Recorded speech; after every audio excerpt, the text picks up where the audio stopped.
الحمد لله الذي هدانا لهذا وما كنا لنهتدي لولا أن هدانا الله وأشهد أن لا إله إلا الله وحده لا شريك له وأشهد أن محمدا عبده ورسوله أرسله بالهدى ودين الحق ليظهره على الدين كله ولو كره الكافرون اللهم صل وسلم على سيدنا محمد وعلى آل سيدنا محمد وعلى أزواج سيدنا محمد وعلى أصحاب سيدنا محمد وعلى ذرية سيدنا محمد وسلم تسليما كثيرا عدد خلقك ورضا نفسك وزنة عرشك ومدد كلماتك. أما بعد، إخواني رحمكم الله، السلام عليكم ورحمة الله وبركاته. Saya ingin memulai pembicaraan ini dengan salawat, karena disambut dengan salawat tadi. Salawat kepada Nabi Muhammad sallallahu alaihi wasallam, sallallahu alaihi wa alihi wasallam. Allah Subhanahu wa taala berfirman, A'udzu billahi minasyaitonir rajim. Bismillahirrahmanirrahim. Innallaha wa malaikatahu yusalluna 'alan nabi. Ya ayyuhalladzina amanu sallu 'alaihi wa sallimu taslima. Allah Subhanahu wa taala berfirman yang tafsirnya wallahu a'lam bimuradi. Sesungguhnya Allah Subhanahu wa taala dan seluruh malaikatnya tanpa kecuali, wa malaikatahu yusallun, senantiasa dan selalu bersalawat kepada Nabi Muhammad sallallahu alaihi wasallam. Lalu kemudian turun titah kepada orang-orang yang beriman, para hambanya yang beriman. Ya ayyuhalladzina amanu sallu alaihi, mintalah kepada Allah untuk bersalawat kepada Nabi Muhammad. Sallu alaihi, kalian bersalawatlah kepada Nabi Muhammad sallallahu alaihi wasallam. Wa sallimu taslima. Para ulama membawakan dua arti wa sallimu taslima. Artinya berserah dirilah dengan seluruhnya. Minat taslim. Wa sallimu taslima. Sebagian lagi menafsirkan wa sallimu, dan ucapkanlah salam dengan sebenar-benar salam yang sempurna. Para ulama mutaqaddimin menafsirkan wasallimu taslima, yaitu dan berserah diri kepada beliau, taat dengan penuh, dengan sepenuh hati, dengan sepasrah-pasrahnya, serahkan diri dengan sepasrah-pasrahnya. Wasallimu taslima, kalau memang berarti salam, wasallimu salama. Itu dua arti yang semuanya memiliki jalurnya sendiri. Kita mengetahui bahwa siapa yang bersalawat kepada Nabi Muhammad SAW akan memperoleh salawat dari Allah 10 kali.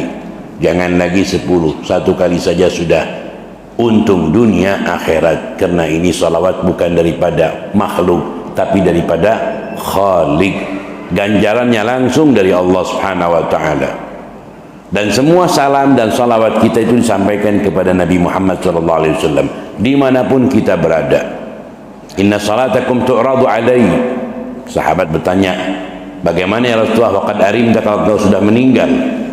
Nabi Muhammad sallallahu alaihi wasallam menjawab, Inna Allah Subhanahu wa taala harrama 'alal ardi an ta'kula ajsadal anbiya.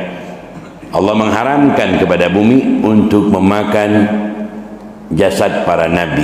Artinya para nabi tetap mereka hidup, dan khususnya Nabi Muhammad SAW dengan banyaknya yang bersalawat, artinya beliau hidup dan bisa menjawab. Bahkan dalam satu riwayat, inna a'mal ummati tu'rad alaihi, seluruh amal umatku dilaporkan kepadaku. Fa in wajadtu khairan hamidullah, kalau aku mendapatkan baik aku bersyukur kepada Allah.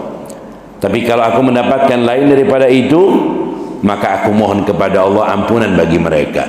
Artinya setiap hari kita dimohonkan ampun oleh Nabi Muhammad SAW, bukan oleh seorang abu atau walid atau wali, tapi oleh Sayyidil Mursalin. Selalu Allah Subhanahu wa taala mengampuni kita disebabkan permohonan Nabi Muhammad kepada kita. Tidur kita, jalan kita, bengongnya kalau bahasa Melayunya, kalau sini melamunnya kita, itu pun diampuni dosanya oleh Allah Subhanahu wa taala karena permohonan Nabi Muhammad sallallahu alaihi wasallam. Ketika kita bersalawat itu seperti kalau sekarang alat WhatsApp, ya, kita mengirim salam, assalamu alayka ya Rasulullah, assalatu wassalamu alayka ya Nabi Allah, langsung mendapat jawaban Nabi Muhammad SAW. Harus yakin karena yang berbicara adalah Nabi Muhammad alladzi la yantiqu anil hawa in huwa illa wahyu yuha. Beliau berbicara dengan wahyu. Jadi apa yang beliau ucapkan harus kita ambil dengan yakin. Sekarang kita mengucapkan assalatu wassalamu alayka ya Rasulullah, Allahumma salli wa sallim ala Sayyidina Muhammad, disampaikan di sana dan dilaporkan nama fulan bin fulannya, bukan hanya kelompoknya, fulan bin fulan. Yusuf bin Zaid mengucapkan salawat dan salam kepadamu ya Rasulullah, maka Rasulullah menjawab dengan salamnya. Salawat kepada Nabi Muhammad SAW dimanapun dianjurkan, kapanpun dianjurkan, sebab salawat bagian daripada zikir. Karena bagian daripada zikir, maka dengan duduk, tidur, jalan, semuanya sama waktu. Kalau ada orang mengatakan tidak boleh waktu ini, tidak boleh waktu ini, dia tidak tahu bahwa salawat adalah paling afdolnya zikir. Sebab dengan salawat kita memperoleh ampunan dari Allah Subhanahu wa taala. Seperti riwayat salah seorang sahabat yang bertanya kepada Nabi Muhammad SAW, ada riwayat daripada Sayyidina Umar radhiyallahu anhu, juga yang lainnya, ya Rasulullah, aku banyak berzikir kepada Allah Subhanahu wa taala. Aku ingin bersalawat kepadamu. Berapa persen yang aku khususkan untuk salawat kepadamu? Apakah sepertiga hari? Rasulullah menjawab, baik sepertiga hari. Kalau kau tambahkan, engkau akan, maka itu lebih baik. Kalau begitu setengah hari, setengah waktu, artinya seluruh waktuku dalam wiridan itu, dalam zikir kita ini, separuh daripada zikirku itu aku khususkan untuk engkau ya Rasulullah. Baik, tapi kalau kau tambahkan lebih baik. Kalau begitu 2/3 waktuku seluruhnya untuk salawat kepada engkau. Baik, kalau kau tambahkan lebih baik. Kalau begitu ya Rasulullah, semua wiridku, zikirku aku khususkan hanya untuk engkau ya Rasulullah. Kalau demikian, yughfar hammuk wa tughfar dambuk. Yughfar hammuk wa yughfar dambuk. Kalau begitu, semua kesulitanmu akan diangkat oleh Allah dan dosa-dosamu akan diampuni oleh Allah. Dari semenjak itulah sahabat seluruh waktunya atau mayoritas waktunya semuanya hanya untuk salawat kepada Nabi Muhammad sallallahu alaihi wasallam. Bukan berarti wiridan yang lain tidak digunakan. Jadi kalau kita sekarang wiridan setelah salat, astagfirullah 3 kali, la ilaha illallah lahul mulku wa lahul hamdu yuhyi ala kulli syai'in qadir 10 kali, kemudian membaca ayat kursi atau membaca yang lainnya, suratul ikhlas, al-falaq, an-nas, yang dibacakan oleh Nabi Muhammad setiap kali sholat. Ketika ada seorang Yahudi berusaha menyihir beliau dan tidak mempan, lalu diberitahukan oleh Allah melalui Jibril, ada usaha orang Yahudi itu meletakkan umbul-umbul seperti boneka, diletakkan di satu tempat, diperiksa, ternyata itu usaha orang Yahudi ingin menyihir Nabi Muhammad, tapi tidak mempan. Bagaimana mempan kalau Nabi Muhammad selalu dan senantiasa setiap detik bersama Allah Subhanahu wa taala? Orang yang lalai bisa masuk, tapi orang yang tidak lalai tidak mungkin bisa masuk. Membaca surat Al-Ikhlas, Al-Falaq, An-Nas, kemudian meniupkan ke tangannya dan diusapkan seluruh tubuhnya. Itu perintah Allah Subhanahu wa taala yang kemudian sebab turunnya ayat Al-Falaq dan An-Nas ditambah dengan surat Al-Ikhlas. Surat Al-Ikhlas, qul huwallahu ahad sampai kepada An-Nas 3 kali. Setelahnya diusapkan. Kalau kita punya anak bagaimana? Kita bacakan dan usapkan, tiupkan dan usapkan kepada anak kita yang masih kecil untuk menjaga mereka daripada ainin wa hasidin wa syaitan, daripada mata dan orang-orang hasud dan juga gangguan daripada setan. Ikhwani rahimakumullah, salawat kepada Nabi Muhammad SAW banyak kali cerita orang-orang soleh yang menggambarkan tentang keagungan salawat. Saya akan bercerita salah seorang pengikut salafi. Pengikut salafi ini, dia kalau bisa lihat di YouTube, Syekh Al-Maghamisi, dia cerita sendiri. Saya waktu itu dioperasi. Ketika dioperasi selesai, saya sudah pasrah kepada Allah. Selesailah operasi. Kemudian saya istirahat di ruang saya. Tiba-tiba ada suster memeriksa saya, lalu dengan cepat beralih keluar melaporkan kepada salah seorang dokter yang memang menangani saya.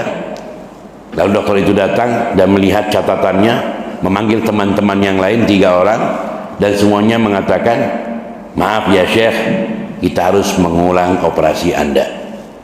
Pertama, saya tawakal kepada Allah. Yang kedua, khawatir operasi lagi. Ya sudah, dia pun mengatakan, saya ada rasa takut. Lalu saya mengatakan, asyhadu an la ilaha illallah wa asyhadu anna muhammadar rasulullah. Dalam keadaan demikian, tiba-tiba suster yang tidak menggunakan pakai jilbab di sana di luar, suster itu mengatakan, dan dia muslimah, ya Syekh, jangan lupa salawat, semuanya akan mudah. Salli ala Nabi, salawat kepada Nabi Muhammad. Dia baru ingat ketika dia baca syahadat, dia mengatakan, ketika saya ucapkan asyhadu an la ilaha illallah wa asyhadu muhammadar rasulullah, itu alat tidak bergerak. Ketika itu pasien suster itu mengingatkan saya salawat, seketika saya salawat, dan itu alat bergerak langsung. Dan datang lagi dokter 3 itu, ternyata Syekh tidak perlu dioperasi lagi. Ini kenapa bisa bergerak, kenapa? Dari situ saya nggak pernah meninggalkan salawat kepada Rasulullah SAW. Cerita bukan orang sunni, bukan orang yang tadinya jauh daripada salawat. Mulai dari detik itu dia selalu bersalawat. Lihat di YouTube Syekh Al-Maghamisi ketika dioperasi, ceritanya sendiri, bukan mengarang-arang. Keagungan salat banyak sekali. Ada cerita yang lain. Ketika di Libanon ada upacara maulid, mereka kalau di kita pakai petasannya. Suka pakai petasan? Kurang. Di sana karena petasan nggak ada, pakai pistol dengan AK, jadi seperti petasan. Tiba-tiba ada peluru yang nyasar ke salah satu tetangga, anaknya terkena bagian dekat kepalanya, lehernya. Akhirnya mereka melarikan anak itu ke rumah sakit, diperiksa di rumah sakit, ternyata harus dipindahkan ke kota. Ini ibunya berlari mendengar itu ke rumah sakit dan mengatakan, mana Muhammad itu? Mereka merayakan maulid engkau dan mereka membunuh anak saya. Mana Muhammad? Teriak-teriak dia. Ini cerita nyata ini. Dibawa ke rumah sakit, ternyata dipindahkan ke kota. Mereka sudah tidak mampu. Anaknya sudah terbujur 1 hari, 2 hari, seminggu, dan tidak dapat bergerak. Para dokter mengatakan sudah angkat tangan. Ditutuplah pintunya. Sang ibu dalam keadaan istirahat, kemudian ingin menjenguk anaknya. Tiba-tiba anaknya bangun, sudah nggak sadar bangun. Ibu tutup pintu, ibu tutup pintu. Ibunya kaget, kok bisa bicara dan bangun? Tutup pintu, nanti itu orang keluar lagi. Dia tadi ingin menyentuh saya. Siapa? Anakku nggak ada orang. Siapa? Itu Nabi Muhammad, katanya, datang menyentuhku. Allahumma shalli alaihi wa ala alihi. Kadang kita harus memerlukan bukti untuk menunjukkan Nabi Muhammad itu ada di hadapan kita. Para dokter datang kaget dengan demikian. Anak itu selalu mengatakan, itu Nabi Muhammad. Mana, jangan biarkan keluar, itu Nabi Muhammad. Bangun dan seperti semula. Ibunya syahadat. Dia nangis menyalahkan Nabi Muhammad. Mana Muhammad? Datang. Para dokter semuanya masuk Islam. Semua di rumah sakit masuk Islam semuanya. Kejadian yang nyata di hadapan mereka, Nabi Muhammad datang ke rumah sakit itu.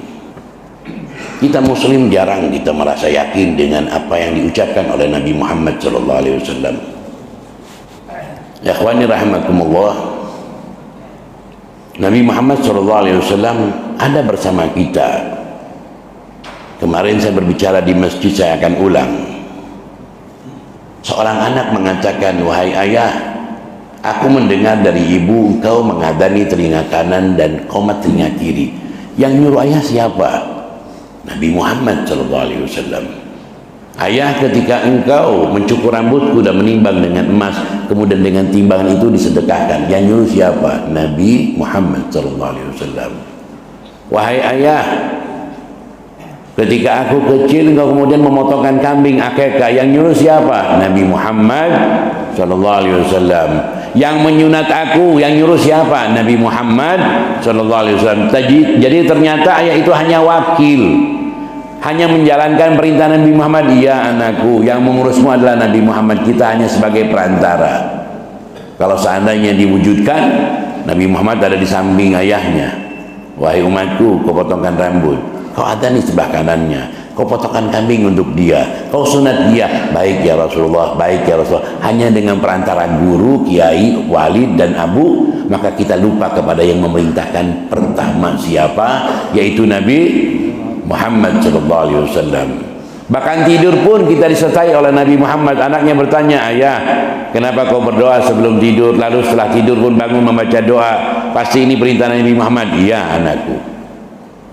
Ketika masuk ke tandas, ke WC, ke kamar mandi, kaki kiri, kaki kanan sambil berdoa setelahnya, pasti ini perintah Nabi Muhammad. Iya anakku. Di kamar mandi pun kita diajarkan 60 adab masuk kamar mandi oleh Nabi Muhammad SAW. Apalagi dalam sholatnya. Jadi Nabi Muhammad ada di rumah. Baik ketika anak berhadapan dengan ibu, kalau bertanya siapa memerintahkan, ternyata yang nyuruh itu bukan Abu, bukan Walid. Asalnya Nabi Muhammad. Si ibu tadinya cintanya kepada Abu dan Walid. Ternyata setelah diketahui yang memerintahkan semua ini anak berakhlak kepada dia, beradab kepada dia, membantu dia, semuanya karena perintah Nabi Muhammad, maka idola sang ibu semuanya ada Nabi Muhammad. Ya Allah, kapan saya bertemu dengan Nabi Muhammad? Mudah. Mintalah kepada Allah selalu untuk melihat Nabi kita, Nabi Muhammad dalam mimpi. Nabi Muhammad berkata, man ra'ani fil manam faqad ra'ani haqqan. Wa fi riwayah man ra'ani fil manam fasayarani fil yaqظah.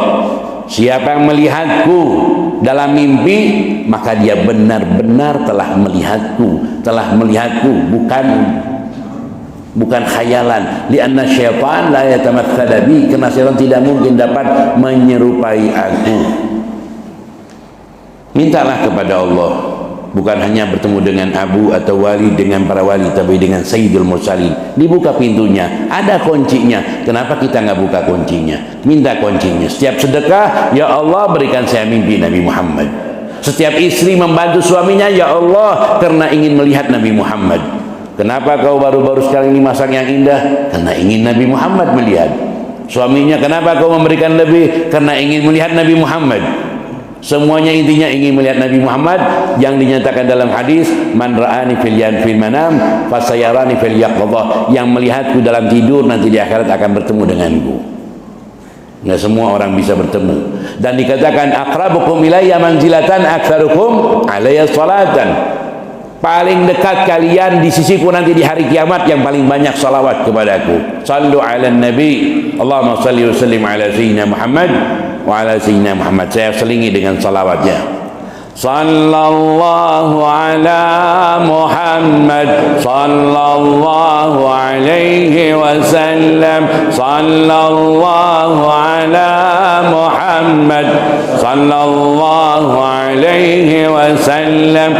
Qad kafani ilmu rabbi min su'ali wa ikhtiyari fadu'ai wa ibtihali syahid لي بافتقاري صلى الله على محمد صلى الله عليه وسلم صلى الله على محمد صلى الله عليه وسلم اللهم صل وسلم وبارك عليه وعلى آله.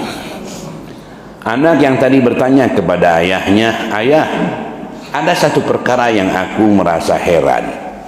Banyak orang ketika minum dan makan hanya bismillah diucapkan. Baca bismillah hukumnya sunnah nggak? Baca bismillah hukumnya? Kalau saya bilang wajib, pasti dibilang bid'ah ya. Kalau diartikan bismillah minta tolong kepada Allah, minta keberkahan, minta penyertaan, alba lil musahabah wal isti'anah wa tabarruk. Kira-kira kalau ada orang sebelah kita, kamu tidak perlu minta tolong kepada Allah ketika minum air. Kamu tidak perlu minta tolong kepada Allah ketika makan. Kamu tidak perlu minta tolong kepada Allah ketika bekerja. Sunnah. Kira-kira bahaya nggak artinya itu? Bahaya nggak?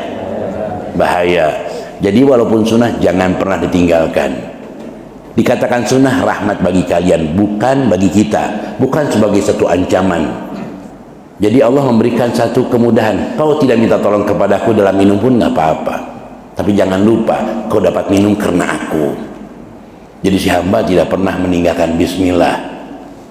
Sambil mengatakan, ya Allah dengan namamu yang maha pengasih, maha penyayang, aku minum rizkimu, ya Allah ampuni aku. Bismillahnya pun, dia berbicara dengan Allah. Si anak tadi,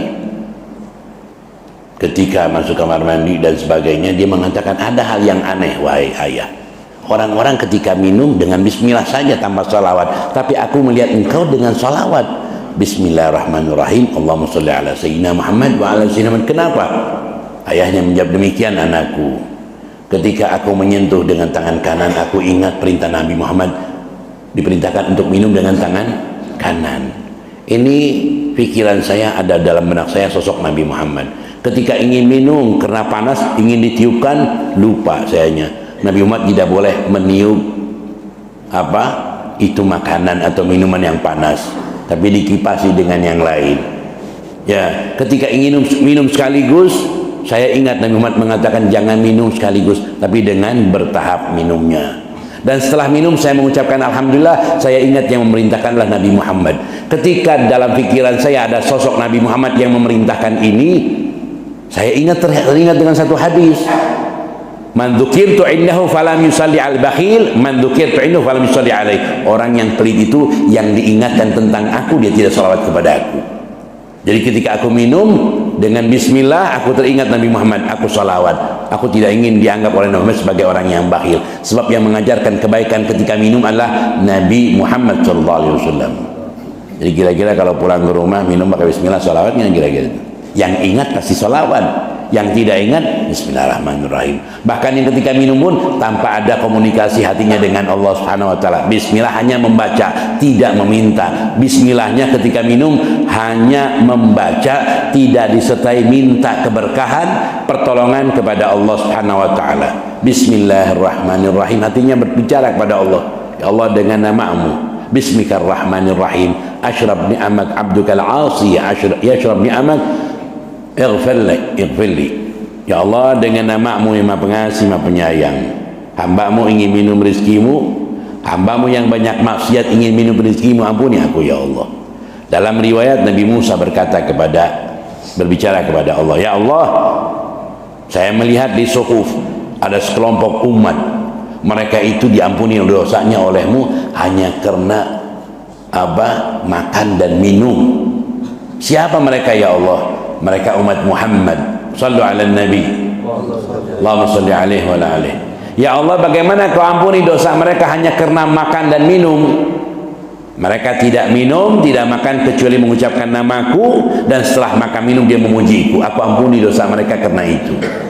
Subhanallah. Ya Allah, jadikanlah untuk umatku ya Allah. Wahai Musa, itu untuk umat Muhammad.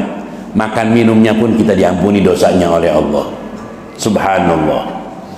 Dalam salawat kepada Nabi Muhammad SAW banyak sirah-sirah, cara-cara salawat. Ada yang lebih paling afdal yang paling afdal salawat yang diperintahkan di dalam salat. Salawat Ibrahimiyah. Allahumma salli ala sayyidina Muhammad wa ala sayyidina Muhammad kama shallaita ala sayyidina Ibrahim wa ala sayyidina Ibrahim wa barik ala sayyidina Muhammad wa ala sayyidina Muhammad kama barakta ala sayyidina Ibrahim wa ala sayyidina Ibrahim fil alamin, dan seterusnya. Fil alamin innaka Hamidum Majid. Dan diakhiri dengan apa? Adada khalqik wa ridha nafsik wa zinata arsyik wa midada kalimatik. Ada seorang perempuan, seorang sahabat, dia berzikir dengan batu. Batunya banyak, berzikir satu persatu. Rasulullah SAW bertemu dengan ini sahabat dalam keadaan ziarah. Balik lagi, bertemu lagi dan mengatakan, tahukah engkau aku berzikir kepada Allah lebih daripada yang kau hitung itu. Boleh berzikir dengan adab tasbih, tapi Rasulullah mengajarkan kepada kita zikir yang lebih lagi. Cukup dengan mengatakan subhanallah tamla'ul mizan, subhanallah walhamdulillah tamla'u ma bainas sama wal ard. Dengan mengucapkan satu kali subhanallah, pahalanya seisi mizan timbangan manusia semua, makhluk, bukan hanya manusia, jin dan manusia. Subhanallah walhamdulillah, maka isinya antara langit dan bumi, itu pahalanya sekali seorang hamba mengucapkan. Lalu kalau ditambah dengan apa? Ya Allah, adada khalqi, ya Allah aku ingin pahalanya itu sejumlah makhlukmu kau tulis. Ini ajaran Nabi Muhammad. Ingat umatku, bacalah ini agar pahalanya berlipat-lipat yang tidak terbayang oleh kita. Sekarang kalau kita salawat, Allahumma shalli ala sayyidina Muhammad wa ala sayyidina Muhammad, dapat satu salawat dari Allah, 10 salawat, diangkat 10 derajat, diampuni 10 kesalahan. Dan kalau ditambah dengan adada khalqi, ya Allah aku ingin pahala ini dilipat gandakan sejumlah makhlukmu, dapat. Wa ridha nafsi, seluas keridhoanmu, dapat. Wa zinata arsy, seberat arasmu, dapat. Wa midada kalimati, dan sejumlah tinta kalammu, dapat.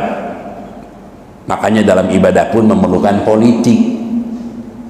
Kalau ada orang bilang orang Islam tidak boleh berpolitik, salah. Dalam ibadahnya harus pakai politik.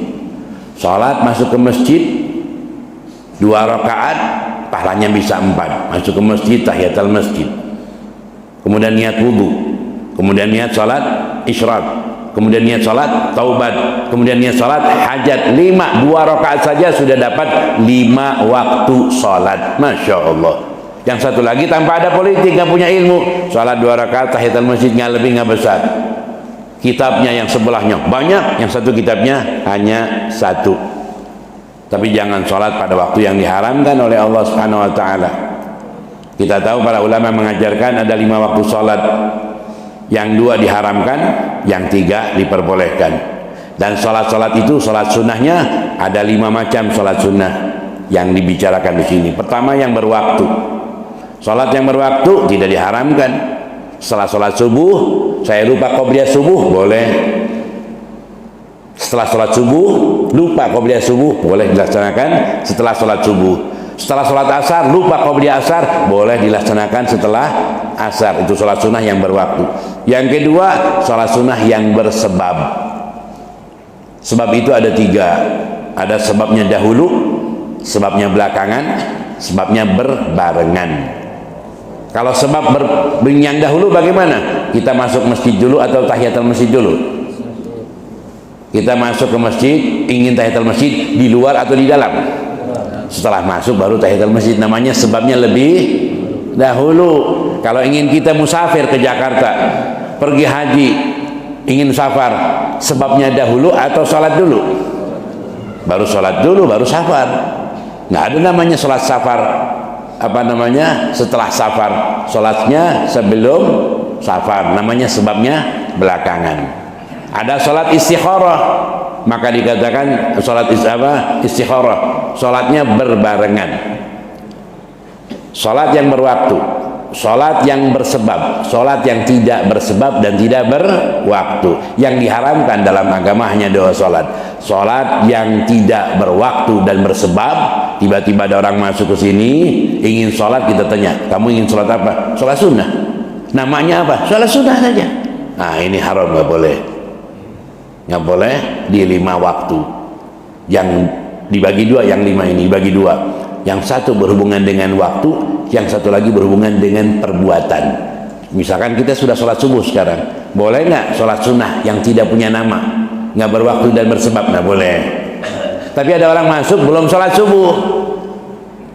Kamu sudah sholat subuh belum?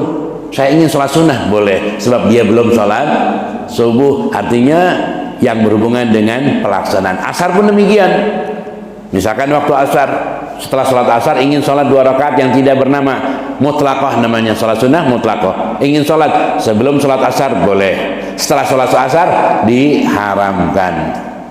Berhubungan dengan amalan, sholat subuh, sholat asar. Kalau belum, bilahkan. Kalau sudah, tidak boleh. Yang 3 berhubungan dengan waktu, ketika matahari terbit sampai 16 menit, ketika matahari ingin terbenam, dan ketika matahari ada di tengah-tengah, maka sholat itu pun tidak boleh, haram. Dan satu lagi, ketika khotib sedang berbicara, tiba-tiba ada orang yang duduk ingin bangun sholat 2 rakaat, kita turunkan, jangan sholat, nggak boleh. Walaupun sholat fardu tidak boleh dilaksanakan ketika khotib sedang berdiri sholat khutbah Jum'ah. Tidak, saya tadi lupa tahiyatul masjid. Kalau sudah lama jangan, duduk aja. Kalau baru masuk silahkan bangun sholat 2 rakaat, nggak apa-apa kalau lupa. Jadi ilmu sholat pun harus dengan ilmu. Tanpa ilmu akhirnya bukan sholat tapi maksiat. Penuh masjid, dia ingin tahiyatul masjid di luar sana, di tempat parkiran kena penuh. Sana wah tahiyatul masjidnya, bukan di dalam masjid. Kamu ada di parkiran mobil. Kadang orang tidak sadar apakah ini bagian sebelahnya itu masjid atau tidak. Kalau bukan masjid, di dalam wakafnya tidak dimasukkan masjid, itu parkiran, maka sholat di situ tidak boleh tahiyatul masjid, karena bukan bagian daripada masjid. Jadi ilmu dengan siasah, dikatakan oleh guru saya Habib Salim bin Umar bin Abdullah bin Syatri, al-ilmu laisa fawqa siyasah akhiru khasasah. Ilmu tanpa di dalam dilandasi dengan siasat, maka akhirnya akan merugikan. Tidur tanpa niat, makan tanpa niat, minum tanpa niat, semuanya amalnya tanpa niat. Orang yang bekerja pulang pergi tanpa niat. Seorang ibu memasak, membersihkan pakaian istrinya, suaminya, anaknya tanpa niat. Itu semuanya hilang tanpa ada pahalanya. Kalau dengan niat, maka semuanya menjadi pahala. Niatnya bagaimana? Niatnya untuk karena Allah. Ya Allah, saya melakukan ini bukan karena suami, bukan karena anak, tapi ingin meraih ridhomu ya Allah. Sebagai seorang istri ingin bersedekah kepada suami dan anak dengan tenaganya, dengan waktunya. Bahkan ketika sambil memasak pun dia berbicara kepada Allah, ya Allah, ampuni dosaku ya Allah, ampuni dosa suami saya biar baik hati, anak saya biar bakti. Masak sambil berbicara kepada Allah. Anaknya lihat, ibu kenapa menangis? Kena bawang. Padahal bukan kena bawang, saya lagi menangis kepada Allah. Itu dapurnya tempat bicara dia dengan Allah. Dapurnya bukan tempat yang bau, bukan. Bahkan mungkin dia tulis di situ, di tempat semua masuk ke dapurnya, assalamualaikum, karena di situ tempat ibadah dia, bukan di kamar, bukan di masjid. Tapi itu dijadikan, sedemikian pun seorang suami sama, menjadikan pekerjaannya sebagai ibadah kepada Allah. Sambil bekerja sambil minta, ampuni dosa saya ya Allah, berikan saya mimpi Nabi Muhammad, karena tujuan hidupnya ada di hadapan dia. Itulah kita menjadikan hidup kita untuk ibadah kepada Allah. Wa ma khalaqtul jinna wal insa illa liya'budun. Kemudian diperintahkan pula, wa ma umiru illa liya'budullah mukhlishina lahu dina hunafa. Diperintahkan ibadah harus dengan ilmu sesuai ajaran Nabi Muhammad SAW, dengan ikhlas dan sampai kepada derajat yakin. Wa'bud rabbaka hatta ya'tiyakal yakin. Kalau sudah ibadah dengan yakin, masya Allah, apa yang kita lihat adalah sekitarnya adalah menghubungkan kita dengan Allah. Yang kecilnya karenanya diajarkan dalam akidah, antu'mina bil qadari khairihi wa syarrihi minallahi ta'ala. Kita harus meyakini semua yang baiknya, buruknya semua berasal dari Allah Subhanahu wa taala. Ikhwani rahimakumullah, dari salawat yang kita baca tadi, kita bisa membayangkan tadi bangunnya. Bisa-bisa dibilang bid'ah ya kalau salawat bangun tadi. Kenapa soal pada bangun? Tidak sunnah. Apakah maulid sunnah? Maulid bukan sunnah, bukan. Baik, kalau sunnah harus ada dalilnya. Yang bilang sunnah siapa? Nggak ada. Jadi kalau orang mau baca maulid silahkan, nggak baca maulid silahkan. Kalau sunnah itu harus ada dalil nas sendiri. Padahal bukan, ini hanya suatu ajaran ulama agar kita dapat mendekatkan diri kepada Allah dan Rasulnya, mengenal Nabi Muhammad SAW. Demikian dikatakan oleh Sayyid Muhammad Al-Maliki dalam kitabnya, maulid bukan sunnah. Sunnah itu qawaid fikih memang ada, harus dalilnya, tapi sesuatu yang baik yang memang diamalkan oleh ulama-ulama dan semua umat Islam di dunia. Dan kalau tadi dikatakan bid'ah, saya akan bicara sedikit bid'ah, walaupun sangat merubah suasana, tapi untuk sebagai suatu bekal kita. Bid'ah itu perkara yang tidak sejalan dengan Al-Quran dan hadis. Bid'ah itu yang tidak sejalan dengan ajaran Nabi Muhammad SAW, itu dinamakan bid'ah. Kalau sejalan namanya bukan bid'ah. Bukan diartikan yang tidak pernah dilakukan oleh Nabi Muhammad, yang tidak pernah dilakukan oleh para sahabat itu bid'ah. Itu sangat kecil sekali pemahamannya. Karena para sahabat dan Nabi Muhammad SAW tidak pernah berdoa dengan bahasa Indonesia, nggak pernah khutbah dengan bahasa Indonesia, nggak pernah membangun masjid seperti ini, nggak pernah duduk di atas karpet yang indah ini, nggak pernah. Jadi sesuatu dikatakan nggak pernah dilakukan oleh Nabi Muhammad, masuk semuanya. Ini karpet ini mewah. Zaman Nabi Muhammad dengan di atas pasir. Saya pernah khutbah di satu masjid, kebetulan masjidnya itu azannya 1 kali, bukan 2 kali. Habib, di sini masjidnya adzan 1 kali, bukan 2 kali. Nggak ada apa-apa. Memang tidak sah kalau sholat Jumat adzan 1 kali, nggak apa-apa. Tapi biarkan saya berbicara setelah Jumat nanti 5 menit. Baik. Maka saya ceramah. Setelah ceramah, saya pun mengatakan kepada yang hadir, mohon setelah khutbah ini jangan ada yang keluar. Saya ingin menjelaskan perkara adzan kenapa 1 kali dan 2 kali. Maka setelah itu di Masjid Raya Bogor, pas waktu kita jalan tol keluar itu ada masjid di situ. Banyak orang. Akhirnya saya katakan, ikhwani rahimakumullah, zaman dahulu itu adzan 1 kali, zaman Rasulullah SAW adzan hanya 1 kali. Zaman Sayyidina Abu Bakar Siddiq 1 kali, nggak lebih. Zaman Sayyidina Umar 1 kali, tidak lebih. Zaman Sayyidina Utsman dibuatlah 2 kali. Ada yang meriwayatkan 3 kali, agar orang-orang yang kerja itu datang ke masjid. Dan setelah datang ke masjid, mereka melakukan adzan kedua, adzan aslinya. Adzan pertama panggilan, adzan kedua untuk seruan sholat Jumat. Lalu datang orang-orang mengatakan, wah, kita akan mengambil adzan yang pertama, adzan Nabi Muhammad. Zaman adzannya Sayyidina Abu Bakar Siddiq, Sayyidina Umar, Sayyidina Utsman tidak diikuti.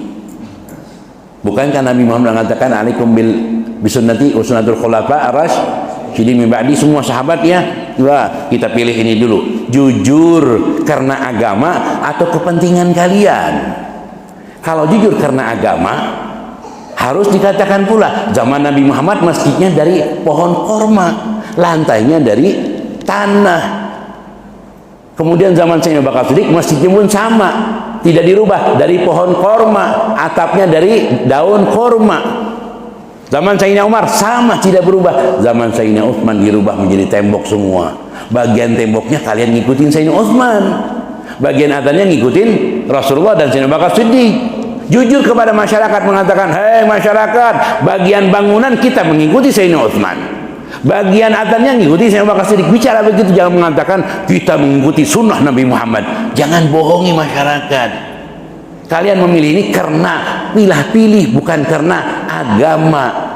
Kalau karena agama, terus terang kepada masyarakat. Bagian adzan kita ngikuti Rasulullah, Sayyidina Abu Bakar Siddiq, Sayyidina Umar. Bagian membangun masjid dengan megah mengikuti Sayyidina Utsman bin Affan. Bagian Quran mengikuti Sayyidina Utsman bin Affan, sebab sebelumnya Quran itu semua lembaran-lembaran. Sayyidina Utsman yang mengumpulkan 4 Quran yang masing-masing dibagi ke seluruh penjuru dunia. 4 Quran dikenalkan sebagai mushaf Utsmani. Zaman Rasulullah SAW tidak ada taraddi kepada sahabat. Wallahumma anil khulafa rasyidin, Abu Bakar Siddiq, nggak ada itu. Kok sekarang kalian pakai? Kenapa? Mau jujur kepada masyarakat. Saya nambah ini karena pemahaman saya mengurangi ini karena pemahaman saya, bukan karena agama. Seharusnya kita tahu kesatuan muslim adalah merupakan kewajiban yang paling harus diutamakan. Tinggalkan seluruh perbedaan dan jadikan kesatuan sebagai kewajiban utama di dalam membangun negara dan bangsa. Tinggalkan semua perbedaan pendapat, tapi mereka selalu mengeluarkan perbedaan pendapat. Akhirnya adalah masjid itu siapa? Masjid Salafi. Masjid sana apa? Masjid Sunni. Subhanallah, nggak ada dalam Islam masjid itu. Semua masjid Allah. Jangan dipecah belah. Mengerti tadi masalah adzan dan membangun masjid ternyata bukan dari hadis Quran, dari pilihan mereka yang memecah belah umat Islam. Adzan 1 kali, adzan 2 kali, masjidnya ini, masjidnya itu. Mulailah mereka mengutakan dan tertanam di masyarakat. Itu masjid apa? Masjid Wahabi masjidnya. Ini masjidnya Sunni. Kenapa kita? Jangan kita ikut-ikutan itu. Kita katakan masjid Wahabi adalah masjid saudara kita. Ya, masjid Sunni saudara kita. Masjid semuanya milik Allah. Ya. Marhaba. Sesi tanya jawab katanya ya. Memang betul. Jangan hanya pendengar aja.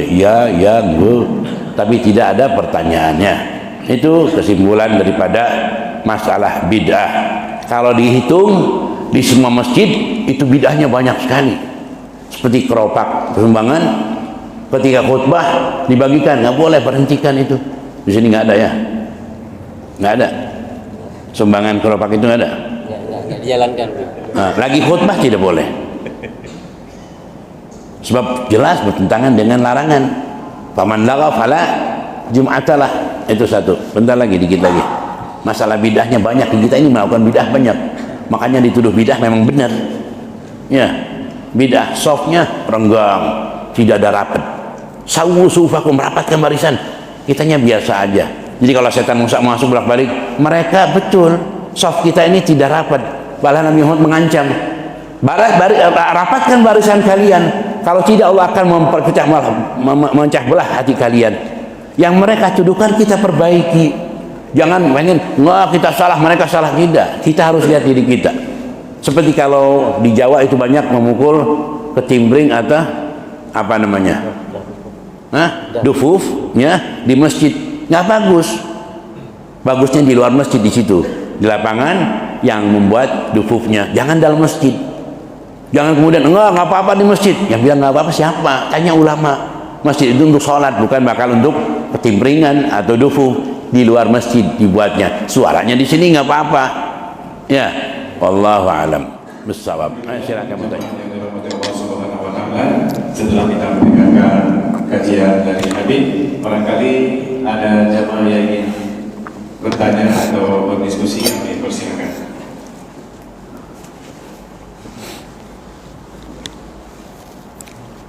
Baik dari bapak-bapak maupun dari ibu-ibu, kami persilakan.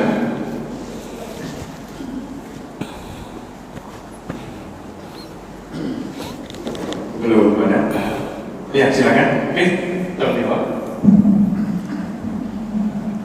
Ya, mudah-mudahan dengan adanya kajian pada subuh ini semakin bertambah ketakwaan kita kepada Allah Subhanahu wa Ta'ala, dan semakin menambah semangat kita berselawat kepada Rasulullah sallallahu alaihi wasallam. Assalamualaikum warahmatullahi wabarakatuh. Waalaikumsalam warahmatullahi wabarakatuh. Izin Pak Ustaz kami bertanya, mungkin pertanyaan kami sederhana, tapi mungkin saya sebagai hamba Allah setelah mendapat penjelasan ini bisa menjelaskan terutama kepada anak-anak saya dan diri saya, juga mungkin di desa saya. Seperti Pak Ustaz mengatakan tadi, saat khatib berada di mimbar tidak boleh ada sumbangan yang berjalan, padahal itu juga menggunakan untuk masjid itu sendiri dan digunakan untuk kebaikan umat juga. Bagaimana cara saya untuk menjelaskan kepada orang lain atau teman-teman saudara-saudara saya agar tidak tersinggung, menjelaskan agar itu jangan terulang lagi sesuai dengan penjelasan Pak Ustaz tadi, karena itu sudah lama sekali berjalan di mana-mana saja. Mohon penjelasan, apakah ada sepotong hadis atau apa yang bisa saya sampaikan tidak menjadi kebencian buat saya, pada tujuannya bagus. Terima kasih, mohon maaf atas segala kesalahan. Assalamualaikum warahmatullahi wabarakatuh.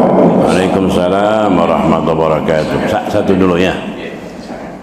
Ini pekerjaan yang memang seharusnya kesadaran umat Islam tanpa harus masjid sudah ada, diumumkan di situ. Yang ingin rumah di surga silakan letakkan uang di situ. Yang tidak ingin surga, Allah tidak memerlukan kamu, tulis begitu. Yang ingin surga, ingin kafling di surga, letakkan walaupun 1000 di dalam keropak ini. Yang tidak ingin silahkan, Allah tidak memerlukan kamu. Kalau tidak mengerti dengan halus, dengan kasar. Bukan berartinya harus demikian, tapi ada anjuran dengan lemah lembut. Tapi dengan keropak itu orang kadang malu tidak memberi. Apalagi dia berpakaian rapi, kebetulan tidak bawa uang. Itu mengurangi pakaian bagus, cincin bagus, liwat tanpa memberi. Jadi bicaraan orang pertama. Kedua, yang tadinya yang ingin ikhlas jadi tidak ikhlas. Ingin mengeluarkan 1000 malu. Akhirnya ditutup, kenapa cuma bawa 1000, ditutup sama dia, dimasukin. Jadi suatu gangguan dalam diri orang yang memberi. Juga gangguan bagi orang yang lagi khutbah. Sekarang misalkan diberikan air, satu orang membawa air. Ketika saya bicara terganggu nggak mereka? Pembicaraan saya sempurna didengar oleh mereka tidak? Yang diinginkan itu sholat sempurna atau masjid sempurna? Jadi yang diinginkan adalah sholat sempurna, bukan masjid sempurna. Banyak kita melihat orang-orang minta sumbangan di jalan. Nggak tahu di sini ada nggak? Di jalan bangun masjid. Dia tidak peduli mau tukang judi yang ngasih, mau orang kafir yang ngasih. Orang dulu bangun masjid tidak demikian. Dicari orang-orang yang dikenal latar belakangnya, agar masjid itu sejuk, bersih, halal. Orang-orang jahiliyah dahulu ketika membangun Ka'bah kekurangan uang, maka Hijr Ismail diberikan tanda tidak mampu membangun secara utuh, maka diberikan Hijr Ismail yang bulat itu sebagai tanda itu bagian daripada Ka'bah. Karena uang halalnya nggak cukup. Kalau kita nggak peduli, taruh ada bendera di jalan, kasih ini, siapapun yang membangun yang penting masjid jadi, walaupun iblis, iya silahkan. Dia nggak bakal tanya, maaf Anda kerja di mana, barang kalian kerja di mana, tolong sumbang saya, nggak peduli, yang penting masjid jadi. Maka ketika mengasih keropak pun sama demikian. Saya pernah mengatakan kepada salah seorang DKM, dan mereka mengatakan, Habib, ini mulai pemasukan berkurang Habib ya. Saya bilang itu cobaan bagi kalian. Apakah kalian mengandalkan masyarakat atau mengandalkan Allah yang memiliki masjid ini? Kalian memegang bekerja di masjid Allah, nggak bakal dibiarkan kosong, kurang, tidak akan pasti ada bayarannya. Nggak mungkin orang kerja kepada manusia kemudian digaji, bekerja kepada Allah ditinggalkan. Tidak, Allah menjamin seluruhnya. Jadi yang keduanya, pertamanya apa tadi apa? Bahwa itu mengganggu. Dan hadis Nabi Muhammad jelas, bahkan sebelum khatib berdiri dalam mimbar sudah mengatakan, ansitu wasma'u ala ma qala al-khatib 'ala al-mimbar. Terus apa lagi? Wala tulqu faman lagha fala jum'atalah. Apa? Wala yatakallam ahadukum. Itu sudah dihafal oleh. Tapi anehnya bicara kepada yang sebelahnya pun nggak boleh. Idza qala li sahibihi ansid, jangan bicara, dengarkan imam. Dia pun nggak boleh. Apalagi memutarkan keropak bukan satu, semua terganggu. Mengatakan kepada sebelahnya ansid, jangan banyak berisik, dengarkan imam. Nggak boleh bilang begitu. Apakah benar? Tidak. Bukan itu maksudnya. Kalau dia mengatakan kepada temannya tanpa ada perintah agama, maka tidak boleh. Tapi kalau orang ini mau sholat ke atas seperti tadi, lagi sholat Jumat, lagi khutbah Jumat, dia bangun ingin sholat 2 rakaat tanpa ada sebab, turunkan. Kalau nggak ngerti bicarakan, nggak boleh sholat Jumat. Jangan debat di situ. Dia ngerti silakan, nggak ngerti sudah tinggalkan. Bukan berarti tidak boleh berbicara. Jadi kalau ada kemudian ada tiang atau tiang masjid, maaf, tembok masjid mau rubuh, nggak boleh diem, nggak boleh ngomong. Bukan begitu artinya. Sesuatu yang diperintahkan oleh agama untuk dilarang, tapi jangan berbanyak bicara, cukup disingkatkan saja. Berbicara masalah agama nggak boleh. Pegang tasbih, salawat, dimanapun kata Habib boleh. Di waktu lagi khotib rumah nggak boleh, haram kalian. Makanya dengan ilmu kita tahu apa yang haram, apa yang halal. Tapi ketika khotib berbicara, bala Nabi Muhammad SAW, Allahumma sholli alaihi, pelan-pelan di dalamnya, jangan rame-rame. Ini enggak, Qala Rasulullah sallallahu alaihi wasallam, Allahumma sholli alaihi wa ala. Orang lagi khutbah Jumat pakai selawat. Jangan itu. Pelan-pelan aja. Dia dipelankan loh. Ya. Jangan tidak selawat. Selawat dimanapun.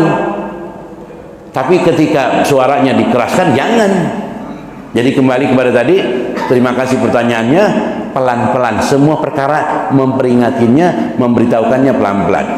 Jadi tolong itu keropak di mana namanya? Di pintu sambil tulis mohon bantuannya agar lebih ikhlas, diletakkan di sini. Tidak perlu orang tahu semua. Dengan bahasa demikian, yang ingin membangun masjid, yang ingin membangun istana di surga, silahkan sumbangkan di sini.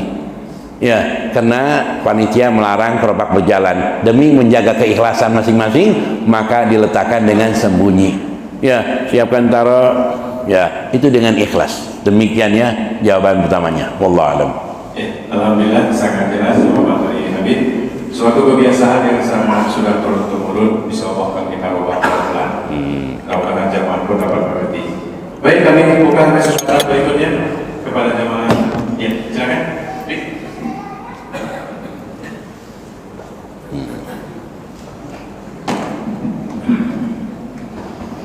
Assalamualaikum warahmatullahi wabarakatuh. Waalaikumsalam warahmatullahi wabarakatuh. Habib yang mulia, para pertama, kami sangat senang dengan kedatangan Habib. Waalaikumsalam Habib. Ahlan sahlan. Marhaban. Kemudian yang kedua berupa pertanyaan yang ingin kami tanyakan adalah permasalahan tentang pengakuan kepada Nabi Muhammad, yaitu penggunaan istilah atau kalimat sayyidina. Ya. Karena sebagian terjadi perbedaan, walaupun kalimat sayyidina ini khilaf yang tidak dibaca boleh, dan dibaca juga boleh. Namun untuk meyakinkan tentang kalimat sayyidina ta'ziman ila Rasulullah, ini mohon penjelasan dari Habib tentang kalimat sayyidina. Assalamualaikum warahmatullahi wabarakatuh. Waalaikumsalam warahmatullahi wabarakatuh. Nah, kalimat sayyidina artinya apa? Tuanku. Nabi Muhammad SAW melarang kita memanggil orang kafir dengan bahasa tuanku. Tuanku itu umum, baik kepada muslim, kepada pejabat. Tuanku itu umum digunakan. Dan Nabi Muhammad SAW bersabda di dalam banyak hadis, ana sayyidu waladi Adam, aku adalah pemimpin semua anak Adam. Dalam Al-Quran dijelaskan sayyidan wa hasura. Banyak sekali di Al-Quran dijelaskan para nabi disebutkan sebagai sayyid. Dalam hadis lain sayyidul qaum khadimuhum. Banyak hadis, banyak ayat Quran yang menceritakan penggunaan sayyid itu kepada para nabi, ya juga kepada dalam hadis kepada yang lainnya. Ya, gumu ila sayyidikum. Ketika Rasulullah bersabda dan ada salah seorang kepala suku yang datang, di antara yang hadir itu anak buahnya atau rakyatnya, ketika datang, gumu ila sayyidikum, bangkitlah kalian menyambut kedatangan tetua kalian, dinamakan sayyid. Apakah dilarang atau tidak? Ketika tidak ada larangan, siapa yang berani melarang? Ketika tidak ada anjuran, bukan berarti dilarang. Kita hafalkan satu hadis, innallaha farada faraida fala tudayyi'uha wa hadda hududan fala ta'taduha wa harramal asya fala tantahikuha wa sakatan asya rahmatan lakum. Allah telah mewajibkan kepada kalian beberapa perkara, jangan meninggalkannya, dan meletakkan hukum-hukum had yang telah dijelaskan batasannya, jangan melampauinya. Kemudian wasakatan asya wa harramal asya, dan mengharamkan beberapa perkara jangan kalian lakukan. Wasakatan asyad, dan diam terhadap beberapa perkara, rahmatan lakum, laisa linisyanin, bukan karena lupa atau karena Allah tidak tahu ini perkara bakal terjadi, tapi rahmat bagi kalian. Jadi kita tahu yang diharamkan ada, yang dihalalkan ada, yang diwajibkan ada, yang diharamkan ada, yang disunahkan ada, yang tidak disebutkan, maka terjadilah khilaf antara ulama. Suatu khilaf itu dilihat, kelompok yang mana yang banyak Sayyidina, ya ikuti yang kelompok yang terbanyak, nggak bakal sesat. Ingin mengikuti kelompok yang kecil silahkan, tapi jangan menyalahkan kelompok yang besar, sebab masalahnya semua ada landasannya.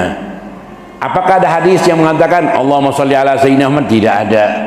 Tapi mungkin tidak kita mengatakan Allahumma sholli ala Muhammad? Boleh. Boleh tidak mengatakan Allahumma sholli ala Sayyidina? Boleh.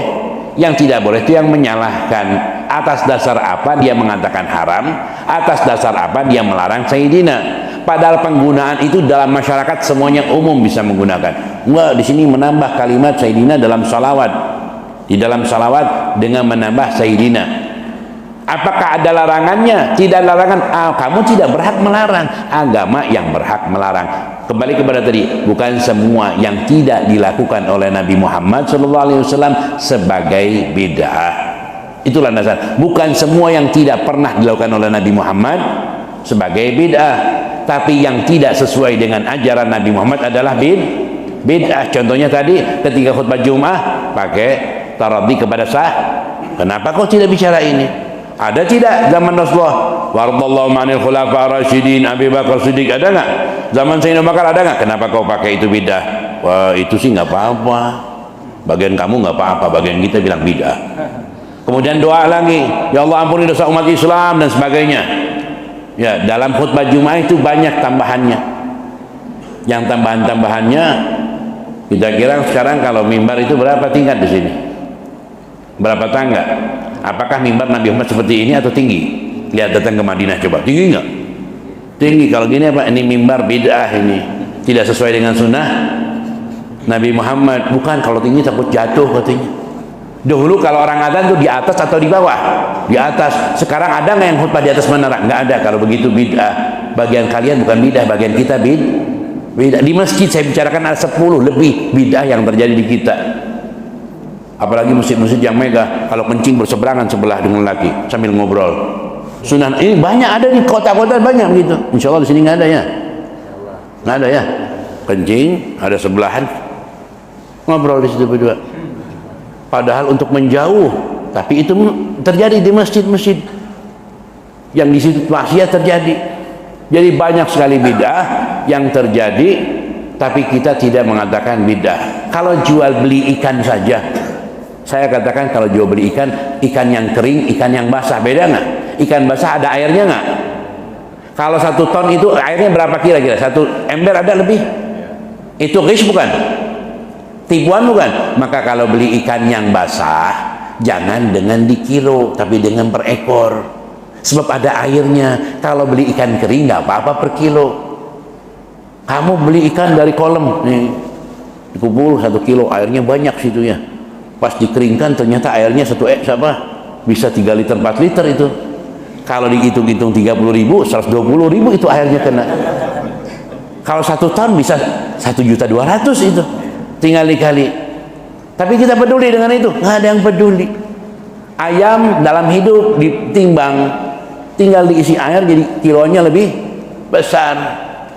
Beli daging ayam, beli kambing pakai ditimbang. Kambing berapa kilo kambingnya? 40 kilo. Jual beli dengan kiloan kambing, ada nggak di sini? Nggak ada ya. Beli kambing pakai di kilo, dagingnya di kilo nggak apa-apa, tapi kalau kambingnya di kilo nggak boleh. Jual beli keramik pakai per meter, ada nggak 1 meter? Nggak ada 1 meter. Jual belinya dengan kardus, 1 dus saya beli, 5 dus saya beli, bukan per meter. Sebab itu yang di kardus kurang dari 1 meter, tapi nggak peduli. Yang penting ya lah, repot-repot sudah. Berapa meter? Rumah saya punya 50 meter, beli 50 meter, hitung-hitung kurang 50 meter, bilang 50 dus kardus, jangan bilang 50 meter atau per keping begitu.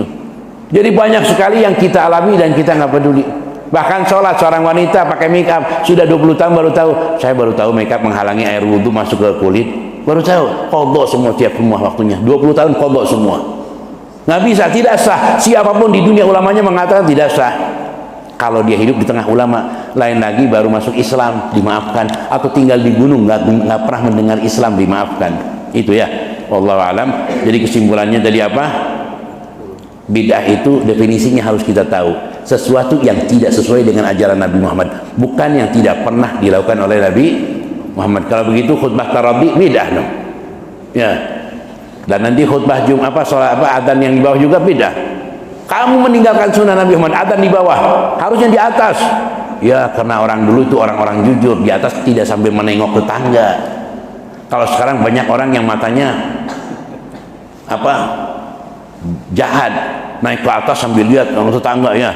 Jadi suaranya aja di atas, orangnya di bawah, nggak apa-apa. Karena keadilannya nggak ada, al-adalah nggak ada dalam orang-orang yang muadzin. Maka suaranya di atas, orangnya di. Itulah sebabnya bukan tidak mau di atas, orang yang jujurnya sudah nggak ada. Jadi biar suaranya ke atas, orangnya di bawahnya. Allah alam shawab. Baik teman, sebelum Habib menutup kegiatan hari ini dengan doa, barangkali ada satu lagi tanya, ya silakan.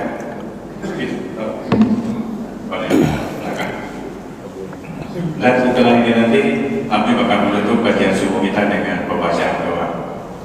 Silakan. Balik belakang. Alhamdulillah, semakin banyak bertambah pengetahuan kita dan juga menyegarkan kembali Assalamualaikum warahmatullahi wabarakatuh. Waalaikumsalam. Yang kita mulai Habib Hidayah yang dirahmati Allah. Amin ya Rabb. Habib, untuk memuliakan Rasulullah Allahumma tidak hanya kita mengingatinya dengan maulid dan saja, tetapi dengan kita selalu berselawat kita akan dirahmati Allah.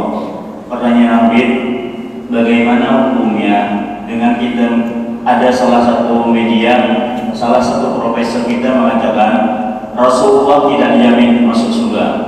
Bagaimana dengan profesor itu tersebut yang sering menyampaikan wasiatnya? Apakah wasiatnya masih bisa kita ikuti sebagai pegangan hidup kita? Sekian Habib, wabillahi taufiq wal hidayah. Assalamualaikum warahmatullahi wabarakatuh. Waalaikumsalam warahmatullahi wabarakatuh. Bukan hanya salawat yang menyenangkan Nabi Muhammad SAW. Orang banyak salawat, tapi tetangga umat yang susah nggak dibantu, salawatnya nggak diterima. Ada dia banyak salawat, tapi air hujannya itu mengenai yang di genteng itu mengenai tembok tetangga sampai berlumut, nggak bakal terima seumur hidup dia itu. Bersihkan semua mengganggu umat Nabi Muhammad, maka silakan salawat. Bersihkan semua perkara yang dapat mengganggu umat Nabi Muhammad, maka salawatnya akan menyambung. Man ada ummati faqad adani, siapa yang menyakiti umatku sama juga menyakiti aku. Banyak salawatnya, tapi hutang umat tetangganya nggak dibayar sama dia. Ya, banyak salawatnya, tapi dia musuhan dengan saudaranya, nggak bakal terima. Bersihkan semuanya, baru salawatnya naik ke atas dan bertemu dengan Nabi Muhammad SAW. Hal yang kedua, masalah jaminan Nabi Muhammad SAW. Iman itu tidak dapat didustakan. Orang yang beriman dan akalnya sehat tidak mungkin dapat ditipu oleh orang. Apalagi dia punya guru rujukan yang disepakati oleh para ulama, ini guru hebat dan betul baik. Jangan guru sebagian dibenarkan, sebagian enggak. Masih abu-abu. Cari guru yang kira-kira disenangi oleh seluruh ulama, bukan oleh masyarakat. Sebab masyarakat tidak dapat menilai mana guru yang baik, mana yang tidak.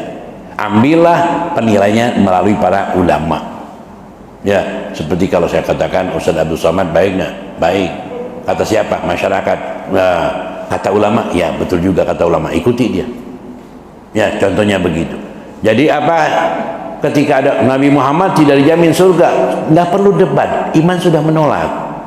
Muslim itu dijamin surga. Kita ini Muslim dijamin surga. Dan Nabi Muhammad mengatakan, ya Allah, ya Jibril, saya tidak akan rela dan puas kalau ada satu umatku di neraka.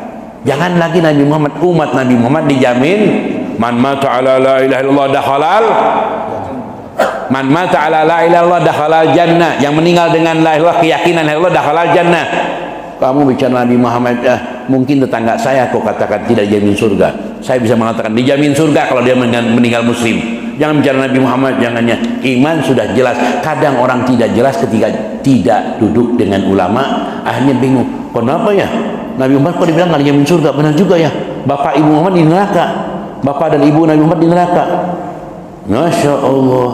Ada orang kafir mati kecil, kira-kira di neraka pantas nggak? Ada orang kafir gila dari kecil, pantas nggak masuk neraka dia? Akal kita nerima nggak mungkin. Dia tidak punya akal, tidak punya keselamatan, pengertian. Masa dimasukkan ke neraka oleh Allah? Nggak mungkin. Anak kecil orang kafir mati ketabrak di neraka, tidak mungkin. Mereka akan bertanya, ya Allah, aku belum mendengar Islam, aku tidak paham Islam. Jangan tanya kedua orang tua Nabi Muhammad. Ini zaman fitnah. Kadang perkara yang jelas dibuat buyar. Ya, jadi fokuskan. Jangan lagi apa? Nabi Muhammad, kita muslim dijamin surga, tapi jaga Islam iman kita. Jangan kafirkan orang lain, karena yang akan kafir kepada kita sendiri. Jaga lisan kita, jaga mata kita, jaga anggota badan kita.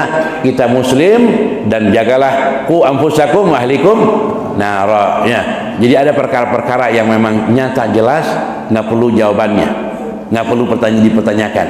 Masalah kedua orang tua Nabi Muhammad Sallallahu Alaihi Wasallam, dan mereka adalah orang-orang yang hidup di masa belum ada kenabian, belum ada Islam. Ya.